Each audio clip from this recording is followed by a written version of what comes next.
La prospérité, c'est quand on mange bien aussi. Voilà. Alors, ça fait un moment que ça tournait dans ma tête, que je voulais prêcher spécifiquement là-dessus. Alors, vous l'avez peut-être senti venir, hein, parce que ça fait un moment que dans mes réponses ou dans des commentaires, ça ressortait. Euh, voilà. Je voulais parler de la doctrine de prospérité, mais pas juste 5 minutes, vite fait, au détour d'un verset. Je veux le faire comme j'aime bien le faire, hein, de fond en comble. Donc on va étudier ça. Vous voyez qu'il y a un petit 1 à côté de doctrine de prospérité. Ceci, on le fait de fond en comble, je ne peux pas le faire en une fois. Voilà. Donc on est parti pour un petit moment. Alors, si vous en avez marre, vous me le dites, hein. Si vous n'avez pas le dire, vous le dites à Maï ou à un autre ancien, et il me dira, voilà, écoute, ça fait déjà 7 fois, il y en a marre, change de thème. Mais, et là, je demanderai au Seigneur s'il faut que je change ou pas. Mais ça va tourner autour de ça sans être tout le temps la même chose. Parce qu'en fait, la doctrine de prospérité, c'est tout un tas d'aspects. On va les voir ensemble, hein. Aujourd'hui, c'est qu'une présentation générale. Mais on va parler typiquement de l'alliance avec Abraham, qui est utilisée par la prospérité. La loi de la semence et de la récolte. On va parler de la santé, de la souffrance. Voilà, c'est des thèmes qui sont un peu différents, mais qui se raccordent tous à ce point-là, en fait. Alors, quand j'avais déjà commencé à me documenter un petit peu, hein, cet été, quand on est parti en vacances en Alsace, hein, avec ce beau château que j'avais montré au mois d'août. J'ai toujours pas été payé d'ailleurs, hein, par l'Office du tourisme d'Alsace, mais tant pis. On a été accueillis par la propriétaire du gîte quand on est arrivé là-bas, et on flash forcément, hein, quand on est chrétien, on peut pas s'en empêcher, sur un tableau avec un cep et je suis le cep. Il y avait vraiment que ça, hein, pas de mention biblique, rien, de souvenirs. Et on dit, ah, bah c'est dans la Bible ça. Et puis la propriétaire, elle fait bah oui, et puis voilà, on se rend compte du coup qu'elle est chrétienne. Donc c'est bien, ça fait un premier lien, hein. Et donc, bah, nous, on avait déjà regardé, hein, pour aller dans une église. Il y avait une petite église, pas très grande, mais voilà, pas très loin non plus, et qui avait l'air d'être pratique. Et cette dame nous invite, mais pas dans celle-là. Elle nous dit bah non, celle-là, j'y vais plus. On y allait pendant longtemps, mais on avait besoin de voir quelque chose de nouveau, de changer un peu. C'était trop calme, quoi. Et voilà, on avait besoin de changer. Et donc elle dit maintenant, on va dans celle-là, qui était plus loin à Colmar, hein, de souvenirs. Elle dit là, il y a un peu plus de musique rythmée, voilà, ça bouge un peu plus. Voilà, maintenant on vient dans celle-là, donc on vous invite à celle-là. Bon, moi déjà, quand on me dit ça bouge un peu plus, ça descend au classement, et je me dis bof. Donc voilà, on n'y est pas allé. Et puis, bon, un peu plus tard dans le séjour, on est invité par les propriétaires à aller juste boire un petit truc avec eux en fin d'après-midi. Et là, la dame, elle nous dit, bah, en fait, dans l'église où on va, la phrase qu'elle nous a dit, c'était, alors on découvre que son monsieur, il est malade. Et en fait, il est malade au point de ne plus pouvoir bouger quasiment. Elle lui donne une paille pour qu'il boive, elle lui donne les choses dans sa main, il a du mal à la tenir, enfin, vraiment compliqué. Et on demande à ce monsieur, on dit bah ça fait longtemps que vous êtes comme ça. Et il dit bah le verdict qui est tombé dans les années 90 quand on m'a dit que j'avais une sclérose en plaques. Et on se dit merci Seigneur pour Marie-Jeanne parce qu'elle n'en est pas encore là et le Seigneur l'a maintenue. Parce que c'est les années 90 aussi, hein, notre chère Marie-Jeanne. Et voilà, le Seigneur, elle a gardé capable encore de se déplacer un peu chez elle, de faire les choses par elle-même. Donc c'est une première grâce. Donc voilà, monsieur, il nous parle de sa maladie. Et la dame nous dit, bah, on nous dit qu'on manque de foi en fait. C'est parce qu'on n'a pas assez de foi qu'on n'est pas guéri. Et là, deuxième drapeau qui se lève dans ma tête, dit, ça sent pas bon ça, hein. Et en fait, quand on est allé dans cette église, la petite église, hein, où c'est calme, ça bouge pas beaucoup, le monsieur qui nous accueille nous dit, ah bah oui, je les connais, les propriétaires, ils sont partis de l'église, ils vont dans une autre, mais bon, vous savez, cette église, elle est bizarre. Bon, c'est un monsieur qui vient de je sais plus où, Amérique du Sud. Il loue même un hélicoptère pour aller proclamer que la ville appartient au Seigneur au-dessus de Colmar. Voilà, il y a des questions d'argent, des miracles à foison. Voilà. Voilà, tout, dernier drapeau, hein. En fait, c'était dans l'autre sens. On a vu ce monsieur avant de voir les propriétaires. Et voilà. Et c'est cette doctrine de prospérité. En fait, on en entend parler partout. Quand on est chrétien, hein, les gens du monde font peut-être pas trop gaffe, ou alors ils regardent un reportage d'Arte ou quelque chose comme ça, et puis mince, c'est ça les évangéliques, hein. Mais l'objectif de ce que je fais ce matin et les N dimanches derrière, c'est qu'on soit capable, quand on lit un truc, quand on entend quelque chose, de dire ah, un petit drapeau qui se lève, ça, c'est pas une bonne chose. Et je vous assure, c'est insidieux. On lit des fois des choses et au début, on ne percute pas. Et bon, pour avoir passé un bon moment à préparer tout ça, Maintenant, je lis des textes et d'un seul coup, il y a un mot, deux mots, et je dis, ok, c'est bon, je sais, c'est ciblé. Après, on va chercher l'auteur, on dit, ouais, c'était ça. Et l'objectif, c'est de vous équiper pour reconnaître ce discours-là et le fuir comme la peste.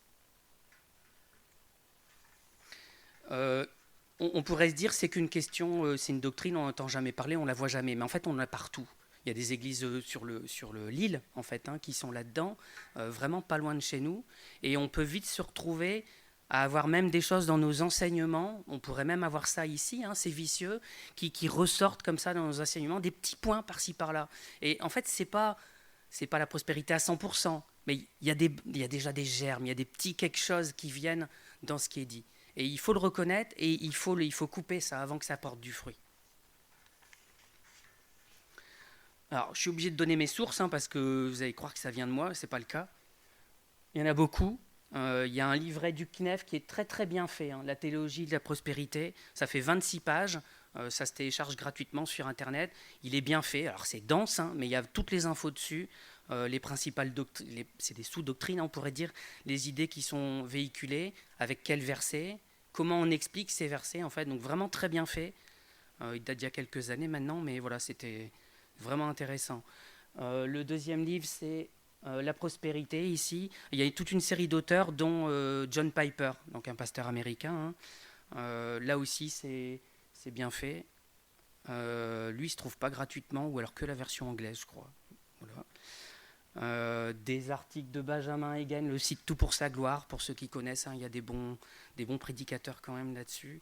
The Gospel Coalition, différentes vidéos YouTube, John Piper, MacArthur, des grands classiques en fait. Et du coup, je me suis coltiné aussi, pour se faire un avis complet, des gens qui prêchent la prospérité. Donc écouter une étude biblique de Kenneth Copeland, aller voir sur le site internet et lire les trucs. C'est pas facile, je vous assure. Parce qu'en fait, on est déjà énervé dès qu'on a lu deux phrases. Et on se dit, mais c'est n'importe quoi. Et il faut se calmer, il faut le lire en entier et y réfléchir. Mais voilà. Mais pour dire que j'ai été jusqu'au bout de la démarche d'aller lire ce que les gens en disent eux-mêmes, en fait, pour pas juste avoir des on-dit. Donc la doctrine de la prospérité, qu'est-ce qu'elle enseigne? On peut le résumer là-dedans. Ça, c'est la définition qui est donnée par le CNEF. Elle est bien parce qu'elle est concise. C'est en plus du salut, Jésus promet et assure à ceux qui mettent en œuvre leur foi la richesse matérielle, la santé et le succès. C'est assuré de la part de Jésus, d'accord? Et ça dépend de vous si vous mettez en œuvre votre foi. C'est la doctrine. Ne me regardez pas en disant non, j'y crois pas. Mais la doctrine, c'est ça. C'est très résumé, mais c'est ça. Et dans certains prédicateurs, certains mouvements ou sous-mouvements, il y a l'idée aussi d'être libéré des influences démoniaques. C'est souvent lié à ça. Pas tout le temps, mais on en parle quand même régulièrement. Donc l'évangile de prospérité, alors on entend doctrine de prospérité, évangile de prospérité, on entend aussi le mouvement parole de foi, parce qu'il y a une part importante qui est donnée à la foi. Dit dans la définition, à ceux qui mettent en œuvre leur foi. C'est très important parce que c'est votre foi qui vous permet de tout avoir, en fait, dans cette doctrine-là, je précise. Si vous voulez être riche, faut juste mettre en œuvre votre foi parce que tout est promis dans la Bible. Si vous êtes en bonne santé, c'est pareil, tout est dans la Bible, il n'y a plus qu'à avoir la foi, et voilà, on revient à ce que me disaient les propriétaires du gîte. Si vous êtes encore malade, c'est que vous n'avez pas cette foi. Donc c'est un discours très culpabilisant, mais c'est comme ça que ça fonctionne. Et c'est quelque chose qui, du coup, s'autoprotège. Parce que s'il y a un raté, on dit, regarde, t'as vu, ta doctrine, ça ne marche pas. Non, c'est ta faute, tu n'as pas assez de foi. Voilà. Donc c'est imparable comme discours, en fait. Donc, c'est pas une dénomination, c'est pas comme les églises baptistes, les églises évangéliques, pentecôtistes ou tout ce que vous pouvez trouver comme dénomination. C'est un mouvement en fait, c'est-à-dire que c'est une doctrine qui se propage. Comme dit, il y a un curseur entre le 0 et le 100%. Alors il y en a qui sont en plein dedans, mais on peut le retrouver par petites doses dans d'autres églises. Et voilà, il y a tous les niveaux. Il y a des gens qui le prêchent de manière un peu plus sournoise que d'autres, mais ça se reconnaît dans les discours. On le retrouve un petit peu partout. Donc il n'y a pas moyen, c'est la difficulté, comme c'est un mouvement, que ce n'est pas identifié, vous n'avez pas Église de prospérité affichée sur le front de l'Église. D'accord, vous n'arrivez pas avec un mur Église de prospérité. Sinon ce serait facile, on les reconnaîtrait et on les fuirait. Malheureusement, ce n'est pas comme ça, et c'est des églises qui ont des dénominations particulières ou des mouvements, parce que des fois c'est les gens qui ont créé leur propre système en fait. On n'est jamais mieux servi que par soi-même, donc ça pourrait être le ministère de Michael Terrier, voilà. MMT, Et puis on crée un truc comme ça, le ministère. Rigolez pas, hein. La plupart des grands prédicateurs de la prospérité, ils ont leur ministère. Kenneth Copeland Ministries. Voilà, il a son mouvement à lui, c'est plus simple. Puis comme ça, l'argent, il va que chez lui et pas chez les autres. Donc c'est diffusé dans les églises et c'est diffusé dans les églises qui sont même juste à côté de chez nous. Dans l'un des épisodes plus tard, je vais essayer de vous servir des exemples à chaque fois, hein, juste de sites internet, d'églises. Il y a des gens dans le coin en fait. Hein. Voilà, bon, je vais balancer, mais tant pis. Dans les valeurs sûres. Et mon père était à la Cité des Miracles à Moucron. Et quand on ira là-dessus, il me dit, mais qu'est-ce qu'il fait là-bas ton père? Il faut qu'il fuit cette église. D'accord? Et il y en a d'autres comme ça. Mais ça, voilà, c'est un exemple assez évident. Et quand vous lisez, vous allez voir sur le site internet, ça saute aux yeux, quoi. Mais, je vous dis, ça se diffuse dans toutes les églises. Et voilà, il faut participer à rien de tout ça, quoi.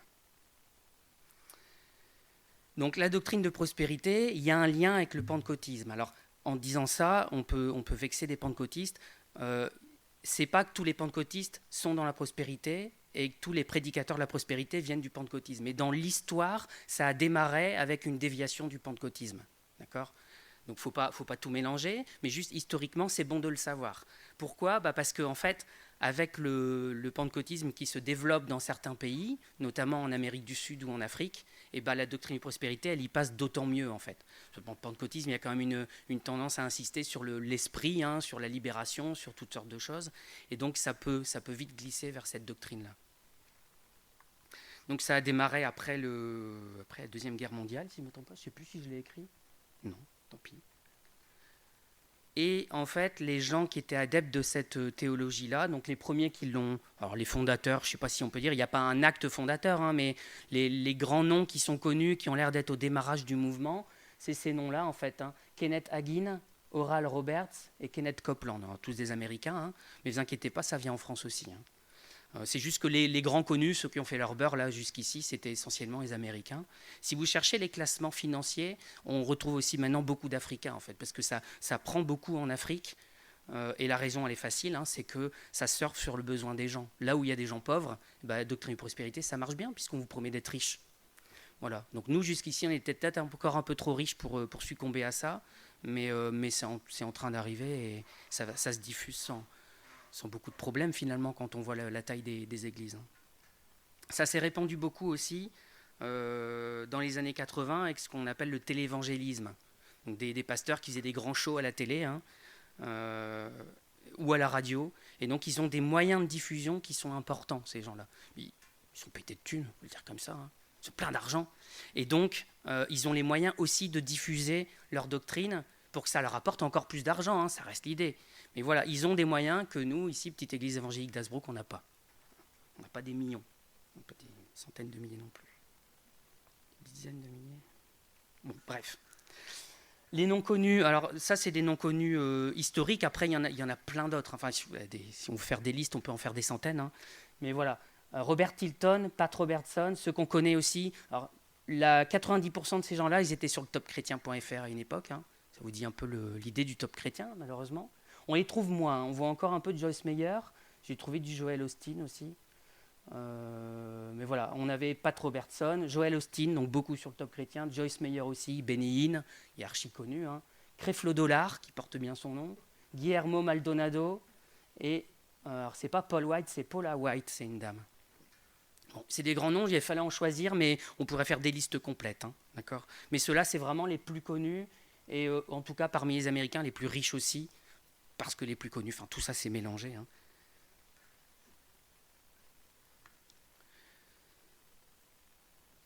Donc les fondateurs du mouvement, les gens connus. Voilà, juste pour vous donner une idée des moyens qu'ils ont, je veux mentionner la chaîne de télévision TBN, c'est américain. Hein. Donc Trinity Broadcasting Network, qui a été fondée en 1973 par l'un des trois qu'on a vu tout à l'heure. J'ai encore oublié lequel et je ne l'ai pas noté. Mais voilà, c'est le réseau de télévision religieuse le plus étendu au monde. Au monde. Alors je dis bien télévision religieuse, hein. C'est pas une catégorie générale. Et dans la catégorie des médias généraux, c'est la 3e aux États-Unis, derrière la Fox et la CBS. Donc c'est des noms qu'on entend hein, de chez nous. C'est les seuls médias qu'on entend presque jusqu'ici en Europe. Ça vous donne un peu la grandeur. Et donc ça c'est diffusé sur plus de 70 satellites. 18 000 chaînes de télé sur le câble et dans plus de 75 pays au monde. Voilà, c'est une force de frappe qui est assez incroyable. Donc c'est juste pour vous dire, c'est pas 3-4 églises comme ça, c'est pas une petite doctrine qu'on entend, il y en a une à Paris, une à New York, c'est diffusé absolument partout dans le monde. Et je cite pas de site internet encore, enfin j'en ai déjà cité, mais j'ai pas des listes, mais vous pouvez trouver des tonnes de sites internet qui diffusent cette propagande-là aussi. Donc si vous écoutez des prédications sur internet, si vous lisez des articles, il y a de fortes chances que vous tombiez sur des choses comme ça. Et petite mention en bas spéciale pour Hillsong, c'est aussi les églises Hillsong qui fonctionnent de concert, c'est le cas de dire, avec les chansons Hillsong, la musique. Tout ça aussi, c'est un bloc sacrément financier quand vous cherchez, et c'est la doctrine de prospérité à plein pot aussi. C'est pour ça qu'on n'est pas très fan d'Hillsong. Alors, il y a des belles chansons, certes, mais comme l'arrière-plan, il est vraiment, il est pas bon. Ça reste périlleux, ça reste délicat. C'est pas facile de se décider sur certaines chansons. Donc l'objectif de voir tout ça, on vous dit c'est très générique aujourd'hui, mais au moins vous aurez les idées claires sur ce que c'est. De une, comprendre la parole correctement. C'est important, c'est pas juste dénoncer les choses qui vont pas, c'est prendre les versets, les lire et voir comment il faut les comprendre et comment il ne faut pas les comprendre. Parce que le grand classique de la doctrine de prospérité, c'est de prendre un verset, de couper ce qui est avant, couper ce qui est après, de le sortir, regardez, le Seigneur il veut que vous soyez riches. Et exclu de son contexte, vous lisez comme ça, vous dites bah oui. Et en fait, la plupart du temps, vous allez voir, quand on va reprendre les versets sur lesquels il s'appuie, quand vous lisez quelques versets avant, quelques versets après, sans aller même les chapitres, mais rien que ça, vous comprenez tout de suite que ce n'est pas de ça dont il est question. D'accord ? Donc c'est une manière de lire la parole qui est importante, de toujours bien lire dans son contexte, de ne pas sortir un verset et d'asséner des versets aux gens comme ça. C'est aborder des sujets sur le salut, la foi, la souffrance. Bon, on le fait déjà régulièrement, mais voilà, là on le fera, mais dans cette optique-là. C'est apprendre à reconnaître la doctrine. Normalement, quand vous lisez des choses, ça, il y a le petit drapeau qui se lève, attention, c'est de la prospérité. Et au plus on est habile avec ça, au plus on va s'en sortir rapidement, l'identifier rapidement et se dire « Ok, stop, j'arrête de lire. Je ne veux pas être pollué par ces choses-là. » Et bien sûr, c'est combattre les fausses doctrines.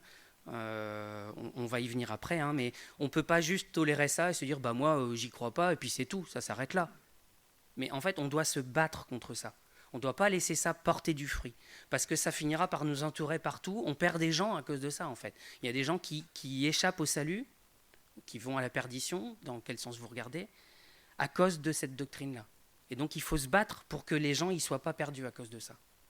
Et ça, c'est un rôle, c'est pas que le rôle des anciens, de dire, bah voilà, on va envoyer des anciens en croisade, je sais pas, contre la doctrine de prospérité. C'est un rôle de chacun, en fait. Quand vous avez des gens comme les propriétaires du gîte, de réussir à leur dire, de leur glisser, attention, et d'encourager les gens à se renseigner dans quoi ils sont tombés pour les sortir de là.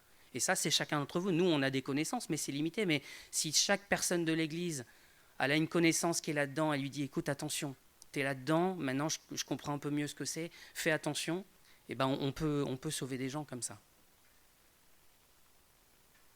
Donc combattre les fausses doctrines, vous allez me dire, bah, les fausses doctrines, moi j'y peux quoi, ça ne me concerne pas trop. Mais en fait, dans la Bible, la plupart des auteurs, ils ont combattu des fausses doctrines. C'était l'objectif de la parole, c'est de combattre les fausses doctrines, c'est de propager la bonne, bien sûr, mais dans beaucoup d'épîtres, il y a derrière l'idée qu'il y avait une fausse doctrine qui était en train de se propager, et l'auteur derrière dit, attention, on est en train de vous dire ça, c'est pas vrai. D'accord ? L'exemple, c'est 1 Jean ici, 1 Jean 1. Jean, il combattait le docétisme. Docétisme, c'est quoi ? C'est les gens qui enseignaient que Jésus, c'était pas vraiment un homme. Il avait qu'une apparence de corps physique, mais c'était pas vraiment un corps physique. Pourquoi ? Parce que la matière, c'est mauvais. Voilà. Et donc, si la matière, c'est mauvais, Jésus n'a pas pu avoir un corps, quelque part. On le comprend un peu quand on lit les versets de Jean. Alors, je ne les ai pas sur ma feuille. 1 Jean 1, verset 1, le tout début. Il dit « Ce qui était dès le commencement, ce que nous avons entendu, ce que nous avons vu de nos yeux, ce que nous avons contemplé et que nos mains ont touché concernant la parole de vie. » Et il continue. Et il insiste bien sur le côté réel, en fait, du corps de Jésus, pas juste une autre chose. Et il dit plus loin, 1 Jean 4, versets 2 et 3, « Reconnaissez à ceci l'Esprit de Dieu, tout esprit qui confesse Jésus-Christ venu en chair est de Dieu. Et tout esprit qui ne confesse pas Jésus n'est pas de Dieu, c'est celui de l'Antéchrist dont vous avez appris la venue et qui maintenant est déjà dans le monde. » Donc, tout esprit qui confesse Jésus-Christ venu en chair. Il dit ça à cause de ça, parce qu'il est en train de se battre contre une doctrine qui dit non, non, Jésus, c'est une forme d'esprit, c'est matérialisé, mais c'est pas la matière, quoi. L'épître aux Galates, ça lutte contre le légalisme, qui dit que les croyants non-juifs, ils doivent eux aussi observer la loi de Moïse. Galates 2, verset 16, « Néanmoins, sachant que ce n'est pas par les œuvres de la loi que l'homme est justifié, mais par la foi en Jésus-Christ, nous aussi nous avons cru en Jésus-Christ afin d'être justifiés par la foi en Christ et non par les œuvres de la loi, parce que nulle chair ne sera justifiée par les œuvres de la loi. » Et un peu plus loin, Galates 5, 1, « C'est pour la liberté que Christ nous a affranchis, demeurez donc fermes et ne vous laissez pas mettre de nouveau sous le joug de la servitude. » Colossiens, qui se bat contre le syncrétisme. Le syncrétisme, c'est je fais mon mélange, ma tambouille avec toutes les religions et je fais ma propre religion, hein, quelque part. C'était un mélange de plein de choses, combinaison de croyances et de pratiques. Donc il y avait il y avait des influences grecques, en fait, on en parlait avec Laurent juste avant, des rites judaïques, un culte des anges, voilà, on fait une petite tambouille et puis je fais ce qui m'intéresse. Et ça, on le voit pas mal autour de nous aussi maintenant, hein, des gens qui piochent un peu dans ce qui les intéresse pour faire leur religion. Donc Colossiens 2, versets 8 à 10, « Prenez garde que personne ne fasse de vous sa proie par la philosophie et par une vaine tromperie, s'appuyant sur la tradition des hommes, sur les rudiments du monde et non sur Christ. Car en lui habite corporellement toute la plénitude de la divinité. » On a finalement encore aussi quelque chose sur la nature humaine de Christ. Là, on en parlait mardi avec Manu à l'étude biblique. Hein. Il était Dieu et il habitait corporellement dans un homme, c'était un homme en même temps. Vous avez tout pleinement en lui, qui est le chef de toute domination et de toute autorité. Et si on a tout pleinement en lui, on n'a rien besoin d'autre. Il y a d'autres épîtres qui se battent contre le libertinage moral, c'est l'idée d'aller voir d'autres dieux, mais on est libre en Christ en fait, donc on fait ce qu'on veut, on n'a plus de problème, on peut faire ce qu'on veut. Donc c'est un peu ça l'idée. Le déni de l'incarnation, Christ n'est pas vraiment venu en tant qu'homme, c'était uniquement un dieu, ou alors de la divinité de Christ. Christ était juste un homme, il n'était pas Dieu du tout. Vous voyez, c'est tous des discours qui sont déséquilibrés, qui ne sont pas bibliques surtout. Le déni du retour de Christ, il ne reviendra pas en fait, c'est terminé. Ou alors il est déjà revenu, on ne l'a pas vu. Ça, c'est les témoins de Jéhovah. La première épître à Timothée, elle met en garde à 3 reprises contre les fausses doctrines. Et il encourage aussi à propager la bonne doctrine, enseigne la saine doctrine des évangiles. Donc voilà, c'est des exemples, on peut en prendre plein. En fait, presque chaque épître, je vous dis, ça vient lutter contre une tendance qui était mauvaise, une doctrine qui était mauvaise. Donc c'était... L'ensemble des écrivains, des écritures, ils se sentaient concernés par ça. Il n'y a pas de raison que nous on se dise, non, moi, je vais laisser les anciens faire le travail. Bon, je le fais ici, c'est bien, mais ça n'empêche pas de le faire chacun à notre niveau. Ils auraient pu simplement les ignorer. Si on se dit, non, moi, ça ne me concerne pas. Eux, à l'époque, ils auraient dit, moi, je continue à prêcher la bonne doctrine, et puis le reste, c'est pas grave, on ignore, et ça va finir par s'arrêter tout seul. C'est pas le cas. Ils ont combattu la doctrine. C'est pour ça que je pense que c'est notre rôle aussi.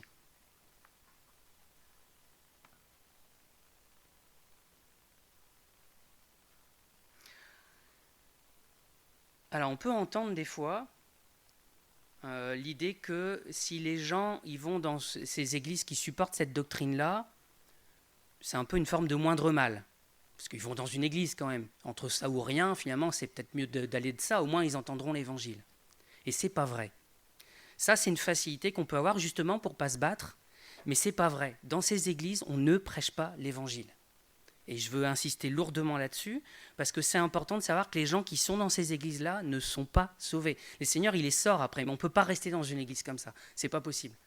On ne prêche pas l'évangile. Alors, je vais y revenir là un peu en longueur, mais je vais vous donner quelques éléments là-dessus. Mais c'est important de noter ça, parce que déjà même le fait que ça s'appelle évangile de prospérité, c'est pas un évangile en fait. Moi j'aime bien dire doctrine de prospérité justement pour éviter de dire ça, parce que ça me chiffonne en fait. Évangile, il y en a qu'un, il est vrai, il est biblique et il y a rien d'autre. Et ça c'est pas un évangile. Ça amène des gens à la perdition. L'évangile c'est pas ça. Donc c'est un faux évangile parce que c'est des discours qui chatouillent les oreilles. Ça fait du bien à entendre. Le Seigneur, il veut que tu sois riche, il veut que tu sois en bonne santé, il veut que tu aies du succès dans tes entreprises. C'est bien, mais ce n'est pas ce que dit la Bible, en fait. D'accord ? Donc c'est quelque chose qui est faux. Dans 2 Timothée 4, versets 3 et 4, « Car il viendra un temps où les hommes ne supporteront pas la saine doctrine, mais, ayant la démangeaison d'entendre des choses agréables, ils se donneront une foule de docteurs selon leurs propres désirs, détourneront l'oreille de la vérité, et se tourneront vers les fables. Et c'est tout à fait ça, l'évangile de prospérité. C'est entendre des choses agréables, se donner des docteurs, voilà, en fonction de ce que j'ai envie, et à côté de ça, se détourner de la vérité. Quand on adhère à ça, on se détourne de la vérité, on n'entend pas la vérité. Alors, on entend toutes sortes de choses, maintenant on entend même des messages qu'utilise la Bible comme un livre de développement personnel, en fait, parce que la Bible, il y a plein de trucs encourageants dedans aussi, faut pas l'évacuer. Et avec quelques versets bien cités, on voit comment on peut devenir heureux, comment on peut rétablir son couple, comment on peut réussir dans la vie, et voilà. Et il y a un vernis plus ou moins épais de chrétiens là-dedans. Mais le but, ça reste de faire du bien aux oreilles, en fait. C'est plaisant d'entendre ça. Malheureusement, le message biblique, le premier message biblique, c'est il faut se repentir de notre péché. On a péché, on doit se repentir, sinon on ira en enfer. C'est pas hyper plaisant à entendre, mais c'est la réalité. En fait, dans nos églises, on ne devrait pas avoir des messages de développement personnel. L'encouragement, il n'y a aucun problème, d'accord ? L'encouragement, l'exhortation, tout ça. Mais un message de développement personnel, ça ne colle pas, en fait. Dans la Bible, on a des messages de réduction personnelle. Je ne sais pas comment il faut le dire. Voilà. On nous enseigne dans la parole à laisser la place au Seigneur. Moi, je diminue et lui, il grandit. Donc, c'est tout sauf du développement personnel. Même si, en vrai, quand je suis au Seigneur et quand je lui laisse la place, je suis tellement bien. Mais ce n'est pas l'objectif, en fait. Et c'est ça le point principal, c'est quoi l'objectif ? Dans la doctrine de prospérité, l'objectif, c'est moi. C'est ma richesse, ma santé, ma prospérité. Dans la Bible, l'objectif, c'est le Seigneur, c'est Dieu. C'est lui qui est au centre. L'évangile de prospérité, c'est annoncer aux gens ce qu'ils ont envie d'entendre. Et du coup, il n'y a pas besoin d'être transformé, d'être régénéré pour entendre ça. Pour adhérer à l'évangile de prospérité, il suffit de rester humain, en fait. On a tous envie d'être riche, d'être en bonne santé, d'avoir du succès. Donc, il n'y a pas besoin de changer. Si vous écoutez, si vous adhérez à cette doctrine-là, vous pouvez rester tel que vous êtes. Il n'y a pas de problème. Voyez. Et du coup, ça, c'est en opposition complète avec l'évangile qui nous dit il faut mourir à toi-même et il faut se convertir, faire demi-tour dans ta vie.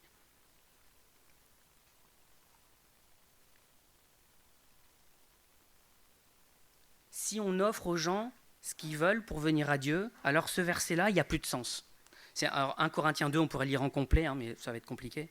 Juste le verset 14, l'homme animal, ou l'homme charnel, ne reçoit pas les choses de l'Esprit de Dieu, car elles sont une folie pour lui, et il ne peut les connaître parce que c'est spirituellement qu'on en juge. Et il y a tout c'est un joli mot, un joli gros mot, une dichotomie, une séparation vraiment nette dans la Bible entre les choses charnelles et les choses spirituelles. Et les deux ne sont pas compatibles en fait. On ne peut pas avoir les deux en même temps.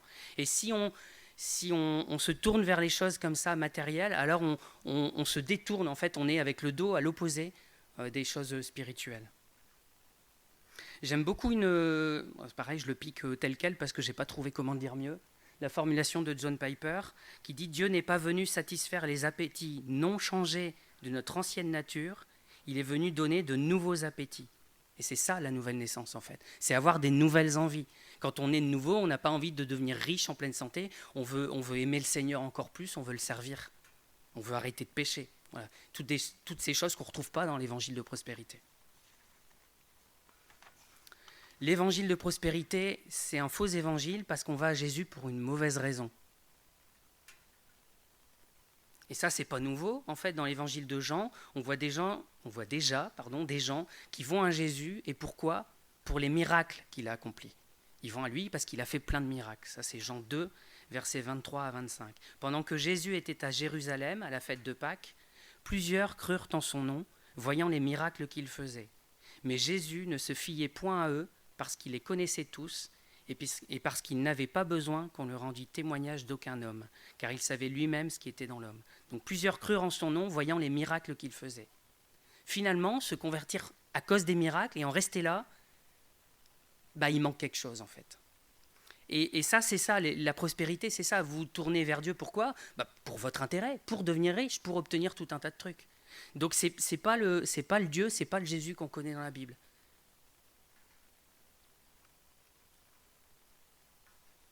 L'évangile de prospérité, c'est une corruption du vrai évangile. Parce que ce n'est pas le problème juste qu'il y a quelques erreurs dans l'évangile de prospérité qu'il faut redresser en fait. C'est le fait que l'évangile de prospérité, ça n'est pas la vérité. On ne présente pas la vérité aux gens. C'est pour ça que je vous dis, si on dit à quelqu'un, il va dans une église comme ça, mais bon, c'est moins pire que rien. Non, parce qu'il n'entendra pas la vérité. Alors, effectivement, le Seigneur, il peut toujours toucher les cœurs, hein, c'est pas un problème. Mais c'est pas une raison non plus, en fait. Je vais y revenir encore après. Faut pas que je m'embrouille dans mon texte. Le vrai évangile n'est pas prêché, en fait. Et ça fait penser aux pharisiens en Matthieu. Je l'ai sauté, ouais. Matthieu 23, verset 13. Jésus dit « Malheur à vous, scribes et pharisiens hypocrites, parce que vous fermez aux hommes le royaume des cieux. Vous n'y entrez pas vous-même, et vous n'y laissez pas entrer ceux qui veulent entrer. » Et là aussi, les pharisiens, de quoi ils parlaient ? De la Torah, de la Bible. Enfin, la Bible, Ancien Testament, quoi. Mais ils parlaient des prophètes, ils parlaient de Moïse, ils parlaient tout un tas de choses. On pourrait dire, c'était mieux que rien. Mais finalement, on voit que eux, ils n'allaient pas au ciel, et ils empêchaient les autres d'y aller aussi. Et la doctrine de prospérité, c'est la même chose, en fait. Il y a beau y avoir des versets bibliques, des choses comme ça, on ferme le ciel aux gens qui vont là-dedans. Et l'image d'une bouteille d'eau qui serait pure et dans laquelle on met une goutte de poison mortel. Est-ce que vous buvez la bouteille d'eau en disant ouais, mais le reste c'est de l'eau, c'est bien, il y a quand même 99% de bonnes choses. Non. La doctrine de prospérité, c'est ça en fait. Et je peux vous assurer qu'il y a plus qu'une goutte de poison dedans. L'apôtre Paul, il parle aux Galates, voilà, on est au bon verset, Galates 1, verset 6 à 8, et leur dit « Je m'étonne que vous vous détourniez si promptement de celui qui vous a appelé par la grâce de Christ pour passer à un autre évangile. Non pas qu'il y ait un autre évangile, mais il y a des gens qui vous troublent et qui veulent pervertir l'évangile de Christ. Mais si nous-mêmes, si un ange du ciel vous annonçait un évangile différent de celui que nous vous avons prêché, qu'il soit anathème, qu'il soit maudit. » Donc Paul, il n'était pas en train de se dire, bon voilà, allez, c'est un moindre mal, ce qu'on vous explique, vous êtes quand même pas loin de la parole. Il leur dit, non, il y a l'évangile, et si ça s'écarte de ça, alors c'est maudit, et voilà, il faut le détruire, il ne faut pas l'écouter. Et c'est pas qu'il y a un autre évangile, il le dit, je fais que paraphraser, mais il dit c'est pas qu'il y a un autre évangile, mais il y a des gens qui vous troublent et qui pervertissent l'évangile. Donc Paul, finalement, il ne considère pas que juste rajouter quelques exigences de la loi, un petit peu de circoncision, faire quelques rites, tout ça, c'était un moindre mal. Il considère ça comme une perversion de l'évangile. L'évangile de la prospérité, c'est un échange de valeurs, en fait. Vous pouvez obtenir... Alors, je vais le tourner dans l'autre sens. Dans le vrai évangile, ce que vous obtenez, c'est le pardon des péchés, le salut, la présence de Dieu dans votre vie. Bon, il y a tout un tas de trucs, on y reviendra une autre fois. Et qu'est-ce qu'on vous donne à la place dans l'évangile de prospérité ? Quelques biens matériels. Puis quand vous allez mourir, vous ne les emporterez pas avec. Est-ce que ça vaut le coup d'échanger ça, en fait ? Il y a vraiment, on est en train de vendre aux gens des choses qui ont zéro valeur, en fait, par rapport à l'évangile. C'est en ça aussi que c'est un faux évangile. On donne des choses aux gens qui n'ont aucune valeur et on essaye de les rassasier avec ça. Alors, j'ai encore piqué une citation de quelqu'un, mais je la trouvais bien aussi. Si j'écrivais mieux, je les ferais moi-même, je ferais des citations de moi-même. Mais... Le problème, Albert Mohler, je crois que c'est un... Vous savez noter. Je ne le connais pas spécialement, mais sa citation, je l'aime bien. C'est un théologien baptiste. Pardon. Il dit « Le problème central de l'évangile de la prospérité n'est pas qu'il offre trop, mais qu'il offre trop peu. L'évangile de Jésus-Christ apporte le salut, le pardon des péchés, la vie éternelle. L'évangile de la prospérité promet une Ferrari. » Bon, on serait content d'avoir une Ferrari. Elle ne vivrait pas longtemps dans la rue, je pense, mais... Mais la Ferrari, vous avez beau la voir, elle finit par tomber en ruine. Et même si elle va jusqu'à la fin de votre vie, après votre vie, il vous reste quoi ? Plus rien. Et ce que vous offre l'Évangile, c'est d'une valeur tellement plus précieuse. Je continue pour vous montrer que c'est un faux évangile du début à la fin, en fait. Ce n'est pas un moindre mal. Dans l'évangile de prospérité, le salut et la foi, ils sont complètement déformés, en fait. Et ce n'est pas ce qu'on lit dans les évangiles. Dans le salut biblique, j'ai dit juste avant, c'est centré sur le pardon des péchés, sur la réconciliation avec un Dieu saint et la vie éternelle. C'est basé sur le sacrifice de Jésus-Christ et sur la grâce et pas sur les œuvres. La conséquence de ça, c'est une vie transformée qui cherche à glorifier Dieu. Ce n'est pas une vie prospère qui nous satisfait. Le salut de la prospérité, c'est un moyen d'obtenir une vie meilleure ici et maintenant. La santé, la richesse, le succès. Voilà, ces trois-là qui reviennent tout le temps. Le but n'est pas de fuir le péché pour se rapprocher de Dieu, mais fuir la pauvreté et la maladie pour obtenir une bénédiction matérielle. Quand on les met côte à côte comme ça, on se rend bien compte que c'est à l'opposé en fait. Dans l'évangile de la prospérité, pareil sur la foi en fait. La foi, c'est pas la confiance en Jésus en fait. C'est une force, c'est un principe spirituel, c'est quelque chose qu'on manipule pour obtenir ce qu'on veut. Et c'est pas du tout ça dans l'évangile. Dans la doctrine de prospérité, on déclare des choses. Il y a l'idée de proclamer, déclarer, et c'est pour ça que ce monsieur, il va en hélico au-dessus de Colmar, là, pour proclamer, parce que dans son système à lui, dans sa doctrine, quand je proclame, j'obtiens. Si j'ai assez de foi, bien sûr. Si ça ne marche pas, encore une fois, on peut s'en prendre qu'à soi-même. Mais voilà, la foi, c'est juste un outil pour obtenir ce que je veux. Et c'est pas ça du tout qu'on lit dans la parole. Nous, on le lit comme une relation personnelle avec notre Dieu. C'est un faux évangile parce que c'est une doctrine qui vient du diable. Je vais dire que je suis un peu violent, mais c'est comme ça. J'insiste bien sur le fait qu'on ne parle pas juste d'une théologie un peu mal ficelée, avec quelques erreurs, encore une fois.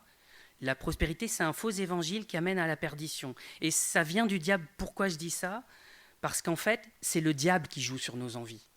Lui, il essaye de nous faire miroiter ça. Et à qui il l'a fait ? Jésus. Dans le désert, qu'est-ce qu'il fait ? Il tente Jésus, il dit « Ah tiens, tu peux transformer ça en pain, tu vois, t'as faim, mais tu pourrais avoir à manger là. Les richesses au lieu de la pauvreté aussi, t'as rien, mais moi je te promets toutes les richesses du monde, et je promets toute la gloire du monde aussi. » Et en fait, les trois éléments de la doctrine de prospérité, on les retrouve étonnamment dans la tentation dans le désert. Donc vous voyez qu'il n'a pas changé de tactique en fait. C'est pour ça, ça vient de lui, et ça ne peut pas être bon. Comme ça vient de lui, ça ne peut pas être bon. Donc on ne peut pas laisser les gens aller dans des églises comme ça. Alors bien sûr, vous ne pouvez pas aller les prendre par le callback, les sortir de là et dire « sors de là !» Voilà. Mais spirituellement, il faut se battre pour les gens qui sont là-dedans, parce qu'ils échappent au salut en étant là-dedans.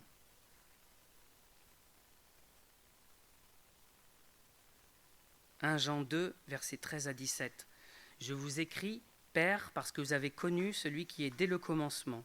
Je vous écris, jeunes gens, parce que vous avez vaincu le malin.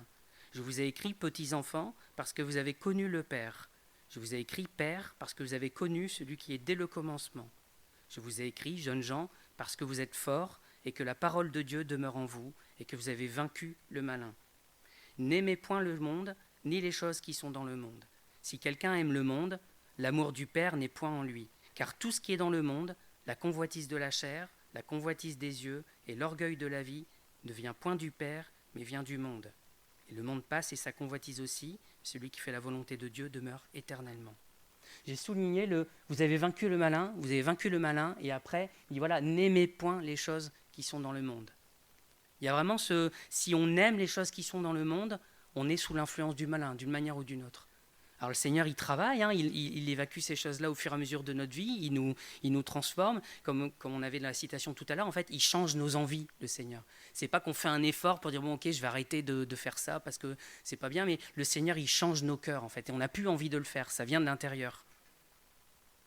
Donc, il y a vraiment ce lien dans ce passage-là, la convoitise, ce qui est dans le monde, la convoitise de la chair, la convoitise des yeux, l'orgueil de la vie, tout ça, ça vient pas du Père. Ça vient du monde, et le monde, on sait qu'est-ce qui est au pilotage derrière, qu'est-ce qui est aux manettes.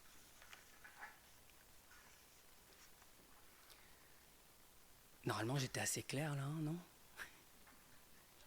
Et je vous dis, je l'ai déjà entendu ça. J'ai déjà entendu, ouais, mais c'est pas grave, au moins c'est une église, quoi. Au moins ils entendent l'évangile, au moins, voilà. Et c'est faux en fait. Faut vraiment oublier ça. Ça, c'est un truc avec lequel on se rassure presque d'avoir rien dit et de ne pas aider les gens. Donc je m'arrête sur ces arguments-là, mais je pense que j'ai assez lourdé comme ça. Mais je voulais que ça soit parfaitement clair dans nos têtes. On ne se bat pas juste contre une petite erreur et puis ça arrive, c'est pas grave. On est vraiment fondamentalement à côté quand on parle de cette doctrine-là. On entend aussi parfois, et je termine avec ça, que Dieu est grand et qu'il peut utiliser même ces églises-là pour sauver des gens. Oui, il est grand et oui, il peut sauver des gens même dans ces églises-là. Mais vous savez, le Seigneur, il peut même sauver des gens en utilisant la drogue. Il peut utiliser l'alcool aussi. Il y a des gens qui sont dans l'alcool et c'est le chemin que le Seigneur a utilisé pour les sortir et pour se faire connaître à eux. Il y a des gens qui sont dans la drogue et qui sont sortis de là par le Seigneur. Mais est-ce que du coup, il faut forcément aller prendre de la drogue et boire en disant, le Seigneur est grand ?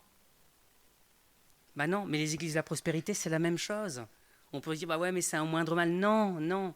Et le Seigneur est grand, oui, mais l'idéal, c'est d'aller dans une bonne église avec une saine doctrine. Et c'est pas de se jeter dans la gueule du loup et dire le Seigneur, il va me délivrer. Là, on est en train de tenter le Seigneur, en fait, quand on fait ça. Je m'arrête là pour aujourd'hui. On va encore faire un petit paquet de prédications là-dessus, je vous assure, mais on continuera en fait la fois prochaine. Alors déjà avec les richesses, la prospérité, mais je vous dis cette notion de richesse et de richesse spirituelle en fait. Parce que quand on lit le Nouveau Testament, il y a toute une notion de richesse, effectivement, d'héritage, mais tout ça, c'est spirituel. Et en fait, le lien, il est fait avec ma prédication du mois de... Je sais plus, on est quand là, en septembre? Non, en octobre. En septembre alors, comprendre les choses spirituellement. Et en fait, c'est tout ça, ça se suit. Hein, je ne vous l'avais pas dit dès le début, on est dans la doctrine de prospérité. Mais la doctrine de prospérité, elle prend les choses de manière matérielle. On lit, bah tiens, on a un héritage en Christ. Ah bah voilà, c'est des millions d'euros. C'est pas du tout ça. L'héritage, il est spirituel avant tout. Et ces gens-là, bah, en fait, qui prêchent ces doctrines-là, ils sont malheureusement un peu comme les apôtres au début qui ne comprenaient pas trop. Hein. Vous n'avez pas pris de pain avec vous. Mince, on oublie de prendre du pain. Vous vous souvenez de ça, hein? Voilà. Ces gens-là, ils sont restés là, en fait. Et du coup, ils envoient des choses qui sont purement matérielles, purement physiques. Je m'arrête. Je suis inépuisable sur le sujet maintenant. Seigneur, merci pour ta parole. Merci pour la saine doctrine. Seigneur, la Bible est suffisamment claire et quelque part, il faut le faire exprès pour ne pas comprendre ces choses, pour enseigner l'inverse. Seigneur, on te prie pour les gens qui sont dans des églises de ce genre-là. Seigneur, il y en a pas loin de chez nous. Seigneur, à quelques dizaines de kilomètres autour de l'île, Seigneur, et on te prie que tu sortes les gens de ça, Seigneur. Seigneur, c'est une source de perdition pour eux.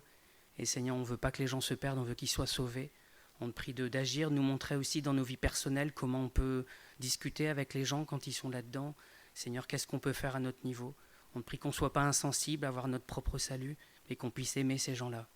Seigneur, donne-nous de l'amour aussi pour ceux qui prêcheraient cette doctrine, mais de les reprendre, Seigneur, avec amour. Et Seigneur, on prie aussi de les changer, leur ouvrir les yeux sur ce qu'ils sont en train de faire, la responsabilité énorme qu'ils ont d'amener des gens à la perdition. Seigneur, aide-nous, donne-nous de te servir, d'être utile entre tes mains. Amen.